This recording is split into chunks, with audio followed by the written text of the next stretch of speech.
Lost. Arthur Pink, 1951. But if our gospel is hid, it is hid to those who are lost. The God of this age has blinded the minds of unbelievers. 2 Corinthians 4, 3 and 4. What multitudes of people there are who have no concern over, in fact, no consciousness of their woeful condition.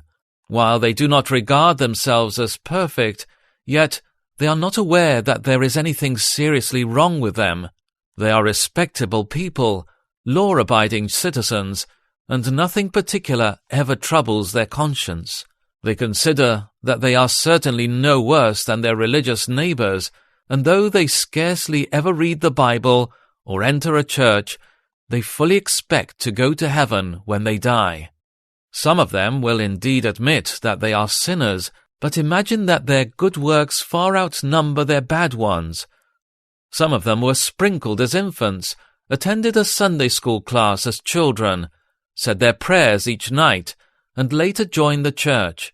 Nevertheless, to this moment, they have never realized that they are the enemies of God, an abomination in the eyes of His holiness, and that hell is their just deserts. They see no beauty or glory in the gospel, no suitableness in it unto their case, and therefore do they despise and reject it. Though Satan rules in their hearts and lives, Ephesians 2:2, yet it is, by their own free consent, they voluntarily obey him and submit to his will. His dominion over them is maintained by keeping their minds in darkness, deceiving and deluding them, blinding them by pride, prejudice, and the workings of their own corruptions. Nowhere but in the Scriptures can we learn what is the real condition of the natural man. There his case is diagnosed with unerring precision by the divine physician. Many are the terms used therein by the Holy Spirit to describe the solemn and direful state to which the fall has reduced every descendant of Adam, and among them probably none is more pointed and awesome than is the term lost. How dismal is its sound! How much is summed up in that single word!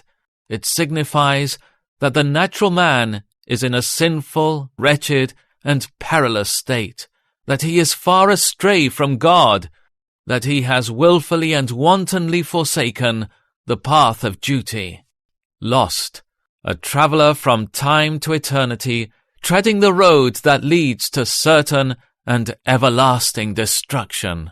Lost, a creature who has forfeited the approbation and favour of his Maker, and is now an outcast from him.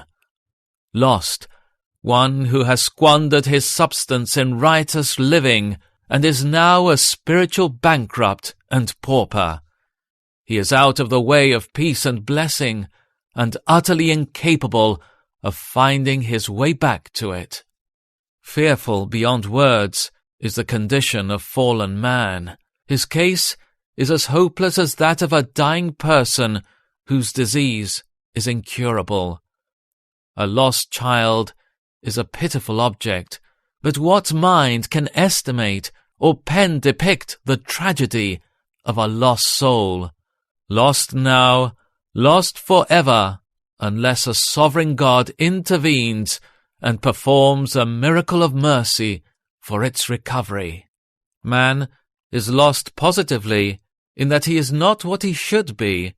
He is a defiled creature, a guilty criminal, a child of disobedience. Lost judicially under the curse of God's broken law, sentenced to death, condemned already, the wrath of God abiding on him. Lost meritoriously, for his transgressions deserve eternal death, which is the wages of sin, and fully has he earned them. Lost experientially, in point of ability or power to recover himself, he is not subject to the law of God, neither indeed can he be. Romans 8:7. The moral impotency of man is such that he is utterly incapable of performing a single spiritual act. Can the Ethiopian change his skin, or the leopard its spots? Neither can you do good who are accustomed to doing evil. Jeremiah 13:23. None will know how utterly man is lost until they experience God's wrath in hell and can then measure the fearful distance they have departed from him. Thus man is lost in every way and in every sense, federally by the imputation to him of the guilt of his representative's offence, effectually by the transmission of a corrupt nature from his parents, actually by his own evil conduct. You have destroyed yourself, Hosea 13:9. Practically by the forming of evil habits, so that now he is held with the cords of his sins, Proverbs 5:22. Lost to God, for he has no love, no service, no glory from the unregenerate, so that they deprive him of the honor of their creation.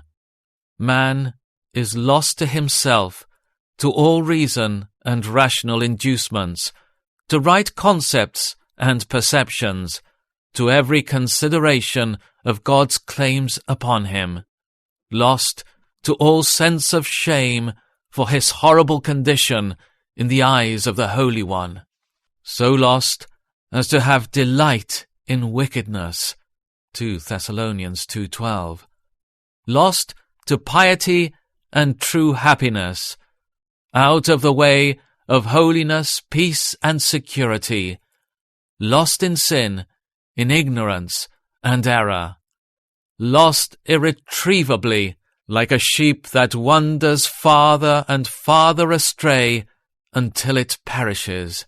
Man is utterly unable to find his way back to God, for he is in total darkness, a wanderer in a pathless desert, perishing in a howling wilderness.